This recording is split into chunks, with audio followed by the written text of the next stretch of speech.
Jumpa lagi dengan saya. Pada kali ini saya akan bahas tentang akuntansi dan keuangan. Yang perlu saya jelaskan adalah pengertian dari akuntansi. Akuntansi adalah suatu kegiatan menyajikan informasi, terutama yang bersifat keuangan, mengenai suatu kesatuan ekonomi yang digunakan untuk pengambilan keputusan ekonomi. Itu adalah pengertian dari American Institute Certificate Public Accountant. Akuntansi menyajikan informasi bagi stakeholder untuk yang pertama, menafsir aspek leader kas, kemudian aktif pada kewajiban, kemudian proses keuangan, dan sumber perolehan dan penggunaan dana.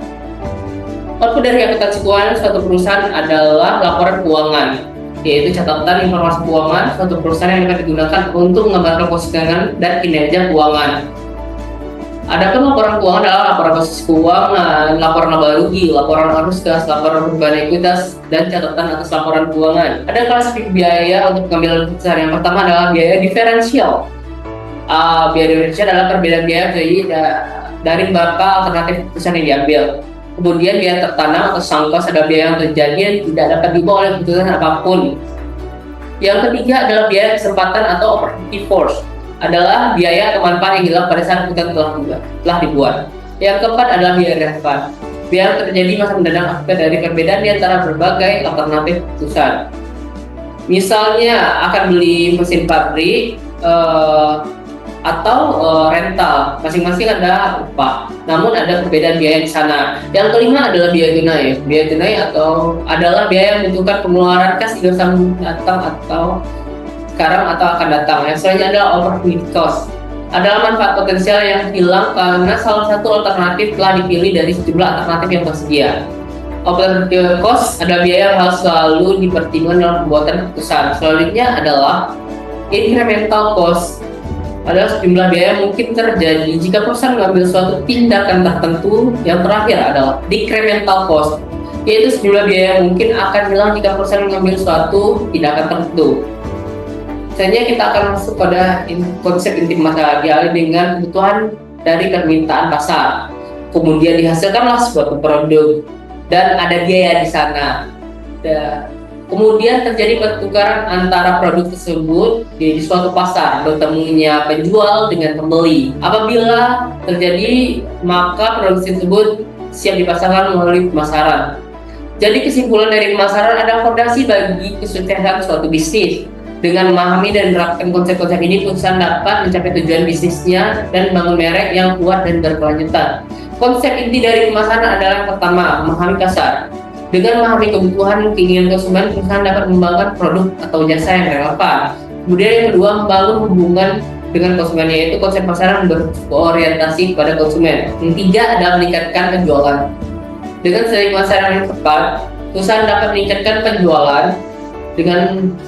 Yang terakhir adalah membedakan diri dengan pesaing. Konsep pemasaran yang unik akan membantu perusahaan menciptakan hubungan kognitif. Sedangkan optimalisasi aset adalah merupakan proses kerja dalam manajemen aset yang bertujuan untuk mengoptimalkan potensi fisik, lokasi, nilai, jumlah atau volume, legal dan ekonomi yang dimiliki oleh suatu perusahaan. Selanjutnya kita akan masuk ke perencanaan dan pengembangan bisnis. Perencanaan yaitu proses memilih jumlah kegiatan yang ditetapkan sebagai keputusan tentang suatu pekerjaan yang harus dilakukan, kapan dan bagaimana, dan siapa yang melakukannya. Untuk memanfaatkan, kita lakukan dulu dikelayakan bisnisnya. Jika kalau kita lihat dari proses dikelayakan, bisnis yang pertama adalah ide apa yang kita timbulkan untuk suatu gagasan perusahaan yang kita buat dari aset yang tidak termanfaatkan. Kemudian kita harus melakukan analisis dan evaluasi, yaitu evaluasi data, evaluasi produksi, manajemen, keuangan, dan aspek lainnya. Dari segala aspek itu akan diambil keputusan apakah pemanfaatan aset tersebut dapat dilaksanakan atau tidak dapat dilaksanakan.